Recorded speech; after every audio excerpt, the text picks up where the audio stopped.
Hala Madrid, Hala Madrid, Hala Madrid.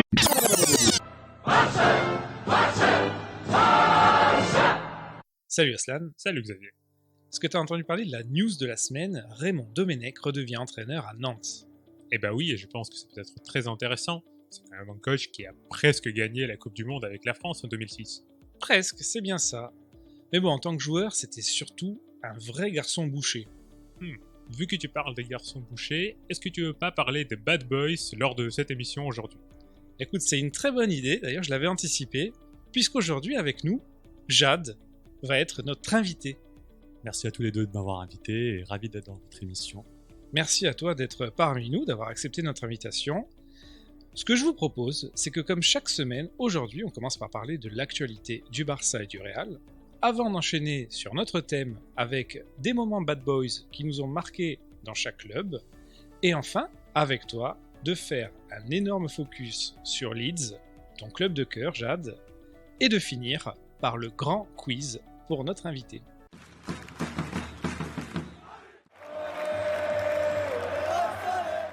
Eh ben moi, je suis bien content de parler de l'actualité parce que nous, on a encore gagné.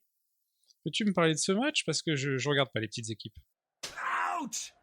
Eh ben écoute, effectivement, nous, c'est notre 6e match d'affilée qu'on vient de gagner. On a gagné 2-0 contre Grenade avec les buts de magnifique Casemiro et incroyable Karim Benzema. Et le ballon d'or, Vinicius, il a fait un beau match? Eh ben Vinicius, pour le coup, il a commencé le match sur le banc. Il est entré en 18e minute. Et il était pas mal lors de ces 15 minutes quand il était sur le pitch. Mais par contre, ce qui est dommage, c'est que Rodrigo, qui était titulaire, à la 38e minute, il s'est blessé. Malheureusement, il va être indisponible pendant 2-3 mois. Ah, enfin une bonne nouvelle. Et alors vous, pendant que nous, on gagne 6 matchs d'affilée, qu'est-ce que vous faites? Écoute, nous on a battu Valladolid, une victoire solide à l'extérieur, 3-0, un match maîtrisé. Messi qui dépasse le record de Pelé, c'est ça la news de la semaine. Ah ben, ça n'intéresse personne. Mais Martin Braithwaite, alors, si on parle des Ballons d'Or, comment il a fait? Écoute, Martin Braithwaite a marqué encore une fois, il a fait un gros match dans l'abnégation, et ça a été récompensé par un but. On aime Martin. Ah, impeccable. J'espère qu'elle va rester votre numéro 9 pendant 10 prochaines années. Et toi, Jade, alors, lequel des deux clubs, les meilleurs clubs du monde, préfères-tu? Ben moi, pour ma part, aucun de ces deux clubs de second rang. Suck it. Moi, je suis plus supporter des grands clubs espagnols, comme l'Espagnol de Barcelone, parce que j'ai une admiration pour Pochettino, par exemple, ou un club de boucher réputé, qui est l'Atlético de Madrid, qui a un super coach. Donc, voilà mes deux clubs espagnols préférés. En même temps, venant d'un fan de foot anglais, c'est pas vraiment surprenant. Mais en tout cas, oui, moi aussi j'aime bien l'Atlético Madrid, et surtout j'adore leur coach, Diego Simeone, qui était plutôt un bad boy aussi sur le terrain. Bah évidemment, ça brise mon cœur de le dire, mais même si c'était un bad boy, c'était un très bon joueur, et maintenant c'est un très bon coach. D'ailleurs, Aslan, est-ce que ce serait pas le moment de nous parler, avec tous les bad boys qu'il y a eu au Real Madrid, de tes préférés? Eh ben évidemment, on peut y aller. Et donc, j'ai choisi les 3 meilleurs moments, si on peut le dire comme ça, des Bad Boys. Seulement 3, hein, et t'es un mec raisonnable. Ah bah écoute, il fallait faire un petit top 3, je pense que c'est plus que suffisant.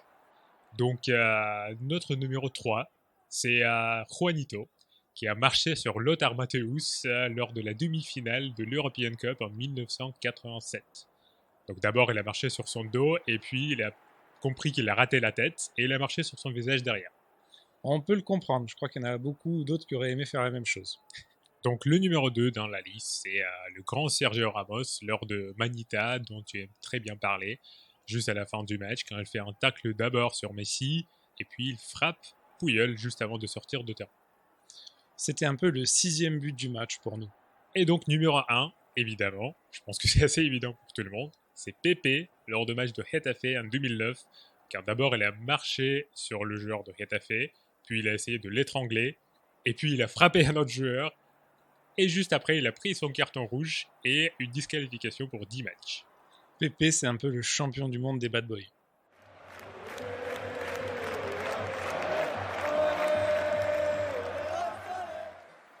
Mais alors, Xavier, parlons un peu aussi des Bad Boys de Barcelone. Vous en avez aussi pas mal. Écoute, on n'en a pas tellement que ça, c'est pour ça que moi aussi j'ai choisi 3 moments, mais c'était les 3 seuls moments de l'histoire du club. Et alors, c'était qui?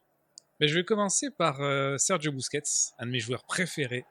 2010, demi-finale de la Champions League. Sur un duel avec Thiago Motta, la main de Motta effleure son visage, mais visiblement à très haute vitesse. Il s'écroule et pendant les longues secondes qu'il va passer au sol, il va jeter quand même un petit regard plusieurs fois à l'arbitre pour voir s'il sort le rouge. Et quand c'est enfin le cas, là, il remet les mains sur son visage. Ah là là, quel acteur Hollywood l'attend juste après la fin de sa carrière. Un génie, mais pas autant que mon numéro 2, c'est Risto Stoichkov.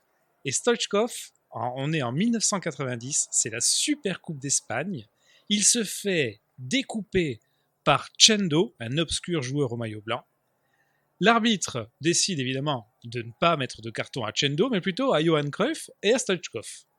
Risto est très en colère, il le montre à l'arbitre, deuxième carton jaune, il se fait expulser. Risto est encore plus en colère et donc là, il décide de marcher allègrement sur les pieds de l'arbitre et pour ça, il prendra plusieurs mois de suspension. Très beau geste de la part de l'arbitre. Et écoute, mon numéro 1, j'aurais pu citer Diego Armando Maradona, décédé récemment, et sa bagarre en finale de Coupe d'Espagne contre Bilbao, mais non, parce que j'ai toujours rêvé de dire ça à l'antenne, donc j'ai plutôt parlé de Samuel Eto'o en 2005 au Camp Nou. Il n'y a pas de match, ce sont les célébrations pour le titre de champion.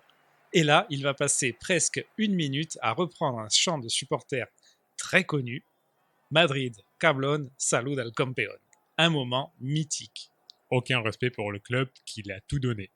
Mais alors, Jade, est-ce que tu as des moments des Bad Boys qui t'ont marqué? Eh ben, écoute, moi, j'en ai 2 en tête. Le premier, c'est en 2001, quand Roy Keane met un tacle assassin à Haaland, qui à l'époque jouait avec Manchester City. Encore un joueur qui était passé à Leeds avant.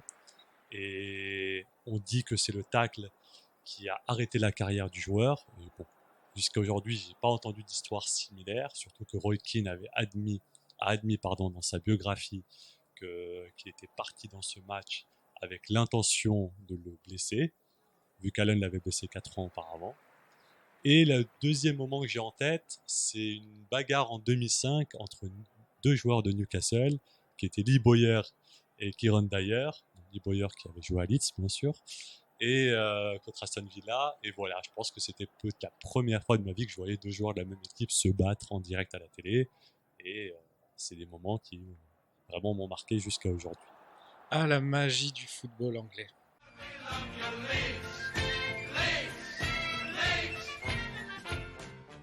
Mais alors, vu qu'on vient de parler de Lee Bowyer, de l'Angleterre, généralement de foot anglais, peut-être c'est le moment de parler de Super Leeds. Écoute, Leeds, c'est la 3e ville d'Angleterre. Leeds United, c'est le club unique de la ville, beaucoup de titres, mais ils viennent de remonter en Première Ligue après 16 ans de purgatoire. Donc en général, c'est une ville qu'on connaît plutôt pour les Leeds Rhinos, qui est peut-être le plus grand club de rugby à 13 de l'hémisphère nord. Mais alors Jade, dis-nous, pourquoi et comment t'es devenu fan de Leeds United? Et ben en fait, tout simplement, c'est grâce à un de mes oncles qui habite en Angleterre, qui est parti en Angleterre en 1975, à la belle époque de Leeds, et voilà, qui a grandi avec Leeds. C'est lui qui m'a initié à ce club et qui m'a emmené avec lui à mon premier match en 1999. Mais il faut savoir que voilà, Leeds, c'est quand même, comme l'a dit Xavier, un grand club. Contrairement à votre invité précédent, Cyril de Rennes, où on peut supporter Rennes que si on est de là-bas, Leeds étant un énorme club, on a des supporters partout dans le monde, notamment en Australie, parce qu'on a eu des très grands joueurs. Pareil pour l'Écosse ou la Norvège ou d'autres pays comme ça.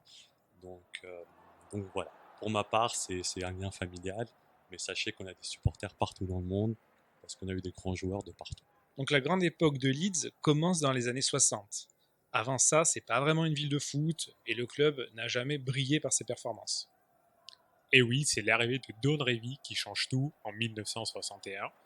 Il arrive, le club est en Division 2, il est face à des difficultés financières, mais finalement, avec Don Revie, il réussit quasiment partout. Il gagne le championnat en 69 et 74, et même au niveau européen, ils arrivent à gagner quelques trophées.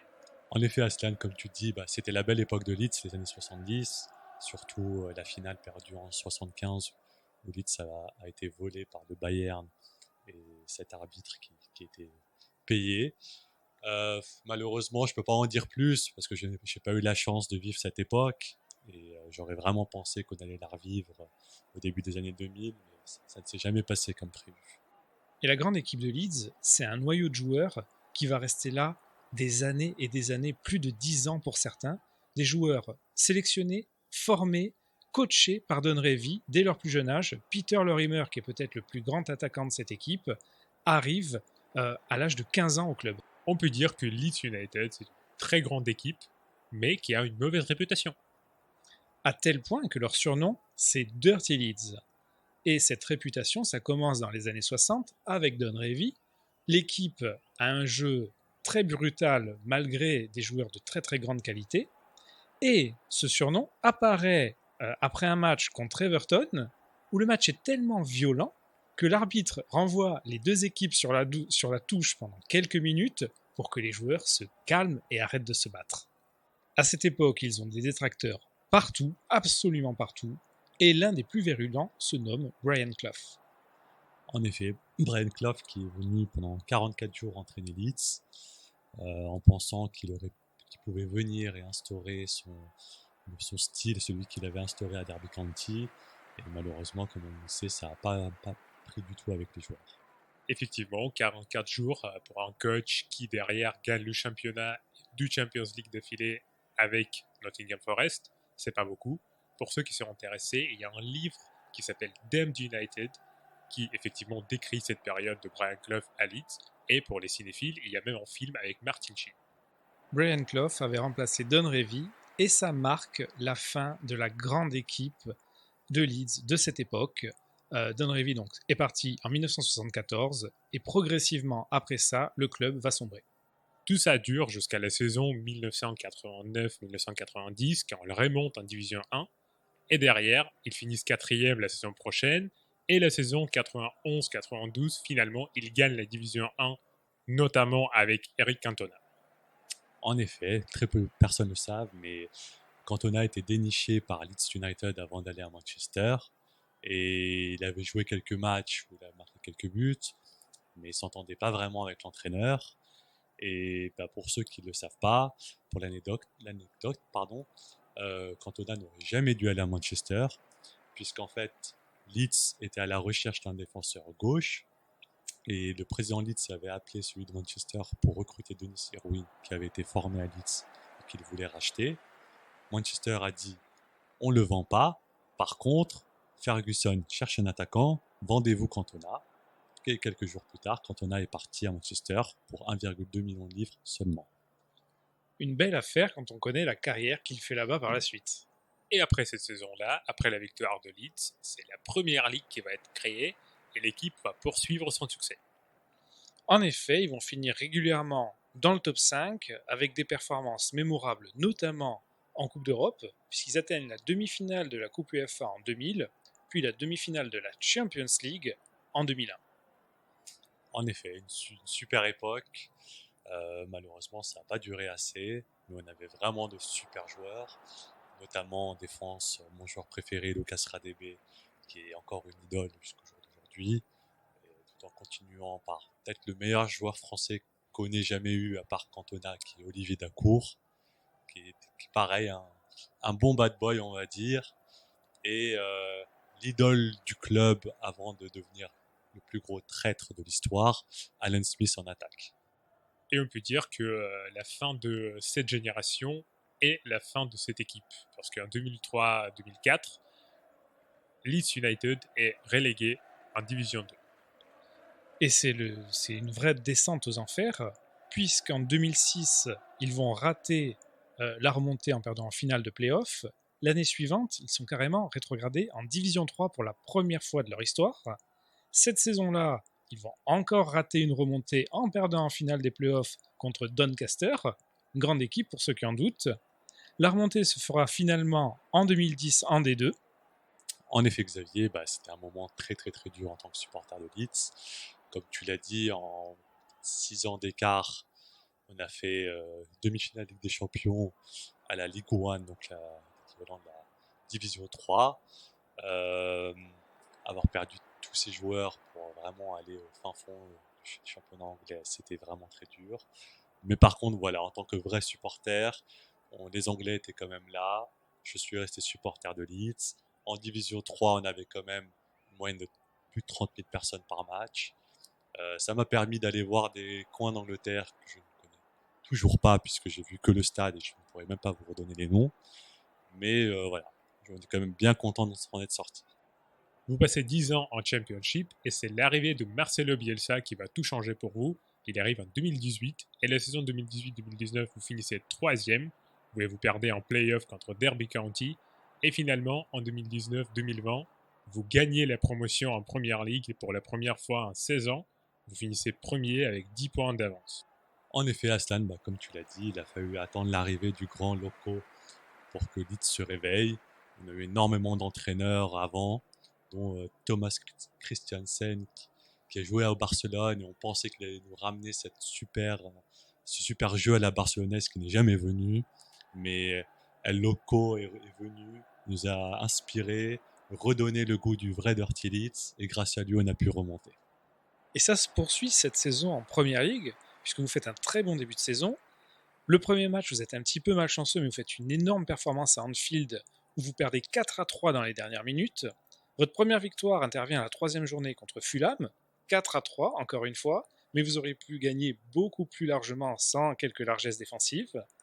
Vous faites match nul 1 partout contre Manchester City, 0-0 contre Arsenal. Vous allez gagner 1-0 à Everton, qui est une équipe très très performante cette année. Et bon, le dernier résultat, vous vous en prenez 6 à Manchester United, le rival Oni, un match qui a dû faire mal à vos supporters. Mais c'est quand même, comme tu as dit Xavier, un très bon début de saison pour Leeds, qui a retrouvé la Première Ligue, comme on a dit, pour la première fois en 16 ans. Maintenant, vous êtes 14e devant Arsenal avec 17 points. Et tout ça, c'est grâce surtout à 2 personnes. C'est Marcelo Bielsa et votre attaquant Bamford, qui a marqué 9 buts en 14 matchs. En effet, la grande surprise, c'est bien notre attaquant Bamford, qui avait vraiment 2 pieds gauche en Championship. Je rêve déjà de Champions League, mais en Championship, qui était vraiment mauvais et qui s'est transformé grâce à Bielsa en attaquant redoutable. Et on parle de lui pour la sélection anglaise. Sans oublier notre super milieu défensif, Calvin Phillips, qu'on surnomme le Yorkshire Pirlo, tellement il est bon. Mais voilà, donc comme vous l'avez vu, Leeds sourit avec Bielsa. On a un style de jeu qui est très simple, puisqu'on fait que d'attaquer pendant 90 minutes, qu'on gagne ou qu'on perde, et c'est bien pour ça qu'on est une des plus mauvaises défenses de Première Ligue. Dirty Leeds, ça me donne une idée tout ça. Je vous propose, faisons chacun notre 11 types de nos bad boys préférés, et on verra qui a la meilleure équipe. Allez, on va commencer par toi, Aslan. Honneur aux petites équipes. Qui as-tu sélectionné ? Écoute, plutôt une grande équipe, si je peux me permettre. Donc, j'ai choisi une formation 3-5-2 pour mon équipe. Donc, au but, j'ai Harald Schumacher, qui est bien connu par tous les fans français, je pense. En défense, j'ai Sergio Ramos, El Grande Sergio Ramos, Pepe et Materazzi. Milieu de terrain, j'ai Joey Barton, Van Bommel, Roy Keane, Paul Gascoigne et Stefan Effenberg. Et en attaque, finalement, j'ai Juanito et Stoichkov. Et le coach de cette grande équipe est évidemment José Mourinho. Écoute, je vois qu'on a des joueurs en commun, mais je suis pas impressionné. Écoute, j'ai sauvé le meilleur à la fin. Le président de cette équipe, c'est Josep Bartomeu. Oui, enfin avec lui, tu vas pas aller bien loin. Écoute, raconte-nous alors toi, qui t'as pris dans ton équipe ? Moi, j'ai pris une équipe qui ne peut pas perdre un seul match. Dans les buts, j'ai Oliver Kahn. En défense, Paolo Montero, stopper mythique de la Juventus, uruguayen, ça te donne une idée du caractère. Nemanja Vidic, rien que son regard te faisait peur. Et Sinisa Mihailovic pour marquer 3 coups francs par match. Devant la défense, j'ai Roy Keane. On doit se le partager, peut-être une année sur 2, comme dit Stefano. Devant lui, je place Van Bommel et Effenberg. Donc 3 joueurs qu'on partage. Sur les côtés, j'ai mis des joueurs axiaux, je triche un peu. Jorge Hadji et Mostovoy. Et mon attaque, Luis Suarez et Risto Stoichkov. Pour gérer tous ces caractères, j'ai pris un encore plus gros caractère sur le banc, Frédéric Antonetti. Et je t'ai dit que mon équipe était invincible pour une raison précise, c'est mon président, parce que cette équipe ne prendra jamais un carton rouge. Fiorentino Pérez s'est arrangé avec les arbitres. Évidemment, un très bon choix pour le président de cette équipe. Si tu veux gagner 3 Champions League d'affilée, ce que Barcelone n'a jamais fait, vas-y. Et alors Jade, parle-nous de ton équipe. Et ben moi, pour mon équipe, alors, je vous suis pour un gardien allemand, mais bon, moi j'ai pris Jens Lehmann pour commencer. Une défense à 3. Alors je commence avec le plus grand boucher de France, qui est très très connu du côté de Bastia, Cyril Roll. Allez, Énorme star, qui a pris très peu de cartons, je pense seulement 27 cartons rouges dans sa carrière. Suivi après du plus gros boucher portugais d'Espagne, j'ai nommé Pepe bien sûr. Et pour finir, un demi-boucher marocain qui a évolué au PSG, Talal El Karkouri, qui était mon idole lors de ma jeunesse. véridique. En effet. Puis après, on se partage un milieu défensif qui est Roy Keane, même si j'ai beaucoup de haine pour Manchester, il faut dire que c'était quand même un grand joueur. C'est vrai. Et je mettrais à côté de lui quand même Gennaro Gattuso, qui était quand même un super joueur de foot, un grand coach aussi maintenant. Après, on pourrait mettre un joueur que très peu de vous connaissent, qui a joué seulement une année à Leeds, qui s'appelait Vinnie Jones, qui maintenant est devenu acteur de cinéma. Et il fait des rôles de boucher, et dans sa carrière de joueur, il était un boucher aussi. Il était notamment dans la grande équipe de Wimbledon avant Leeds, avec Dennis Wise, équipe surnommée le Crazy Gang. Et puis, mon trio d'attaque mythique. Alors, une grande star en France et en Angleterre, El Hadji Diouf, qui en plus a joué à Leeds, et qui est très connu pour son mauvais caractère. Suivi d'un autre attaquant dont on parle jamais, qui s'appelle Craig Bellamy, qui était très très fou, mais très très bon. Ah, Rizeux s'en souvient très bien, je crois. En effet. Et je finis donc aussi par Luis Suarez, qui est un peu fou. J'allais mettre Alan Smith, parce que bon, c'est un attaquant qui se prenait un carton rouge par an, mais par rapport à Suarez, c'est rien du tout. Petit joueur. Et en coach, je mettrais Diego Simeone, parce que je vous ai dit que j'aime bien l'Atlético et comment il est. Et en président, et là je peux parler vraiment parce que j'ai dû subir ça, un des pires présidents qu'on puisse connaître, Massimo Cellino, qui était donc propriétaire de Leeds et qui a maintenant le club de Brescia. Et ben à mon avis, c'est l'équipe de Xavier qui gagne parce qu'ils ont le meilleur président.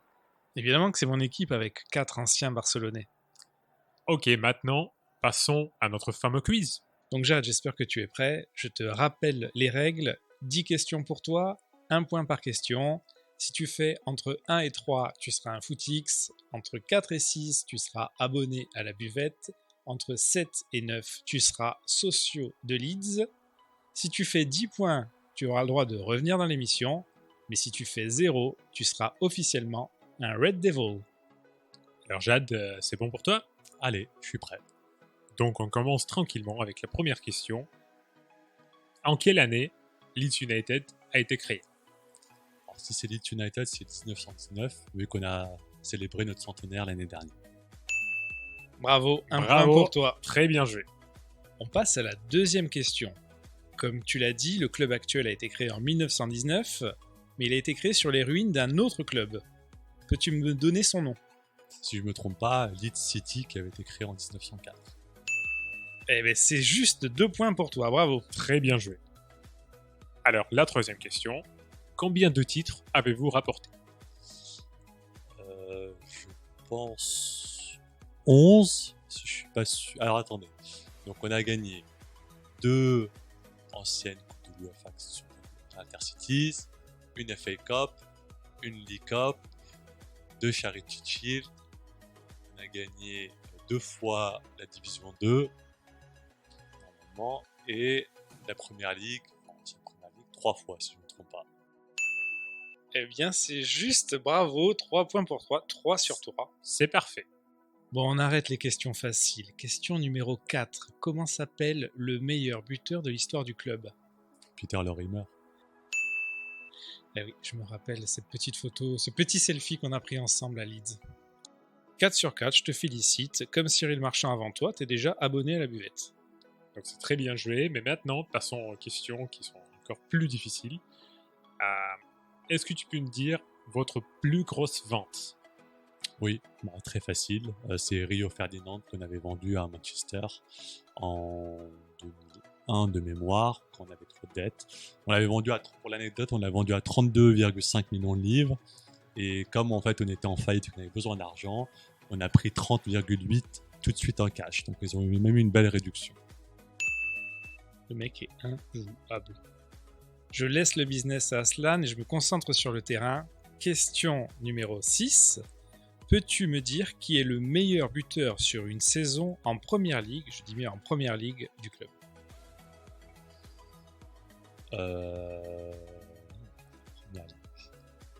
Alors, je sais que le meilleur buteur de Leeds, c'était à l'époque le grand attaquant qu'on avait vendu à la Juventus. Bon, c'était à 70 ans, John Charles, mais sinon en première ligue, ça doit être Viduka. Oh là là là là. Mais très très bien joué. Sur 6. Et alors, est-ce que juste pour l'information, tu peux nous donner le nombre de buts? Je dirais... peut-être que je suis trop et j'ai envie de dire 32. Je ne sais pas. Oui, t'es un peu trop haut. Un peu trop. 10 buts, trop haut. Il a mis 22 buts en 2000-2001 et la même chose en 2002-2003. La 7e question, Jade. Est-ce que tu peux nous donner le nom de votre entraîneur qui vous emmène en demi-finale de Champions League en 2001? David O'Leary. 7 sur 7. Incroyable, Tu es injouable. officiellement sociaux de Leeds United. Merci. Question numéro 8. On reste sur cette épopée européenne. Quel est le club que vous éliminez en quart de finale cette saison-là?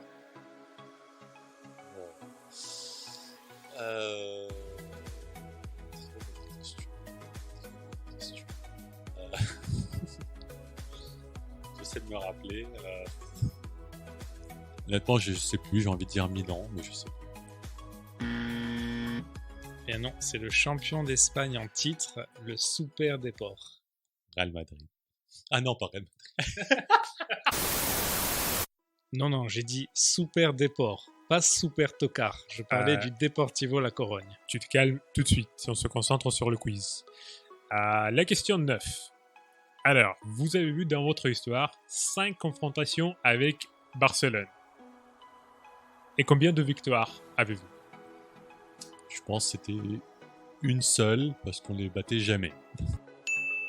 Oh, le mec est tellement bon, mais oui, Il est 8 très, sur très 9. fort. Bravo, Très je te fort. félicite. Il y a d'ailleurs une anecdote intéressante sur ces confrontations. C'est que en 1971, la Coupe des villes de foire s'arrête au profit de la Coupe UEFA. Et donc, ils décident d'organiser une espèce de super finale pour donner le trophée à un club. Le Barça est le premier vainqueur, Leeds est le dernier vainqueur. Le match opposera ces deux équipes. C'est le Barça qui gagne 2-1 et qui gardera le trophée de cette coupe qui a désormais disparu. Pour une fois que tu nous parles de la finale que Barça gagne en fait. Dernière question, 10e question. Leeds, à sa création, jouait en jaune et bleu. Est-ce que tu sais pourquoi ils ont commencé à jouer en blanc?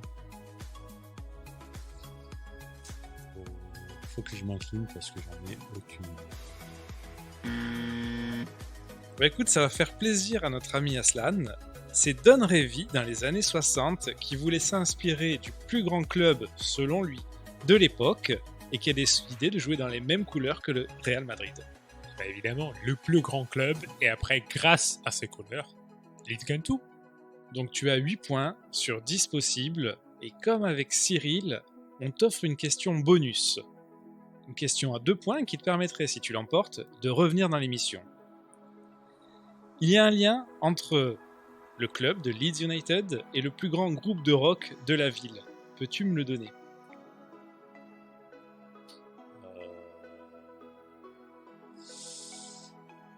Est-ce que ce serait le joueur ADB ou est-ce que je pense que ce serait ADB vu que les Kaiser Chiefs sont des énormes fans de Leeds et de RADB. Et si je ne me trompe pas, il y avait donc... Enfin, voilà, excusez-moi, je reviens sur...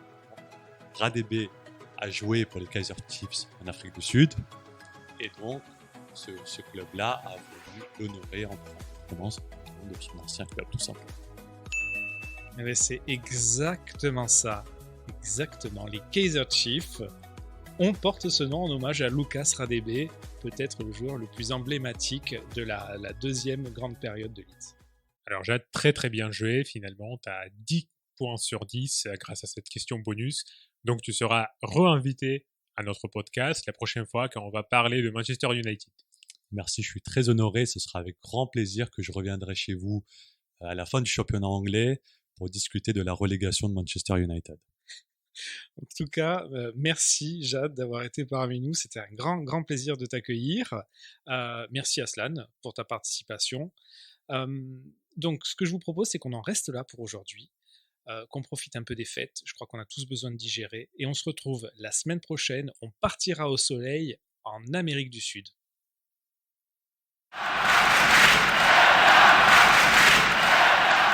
Hala Madrid, Hala Madrid, Hala Madrid.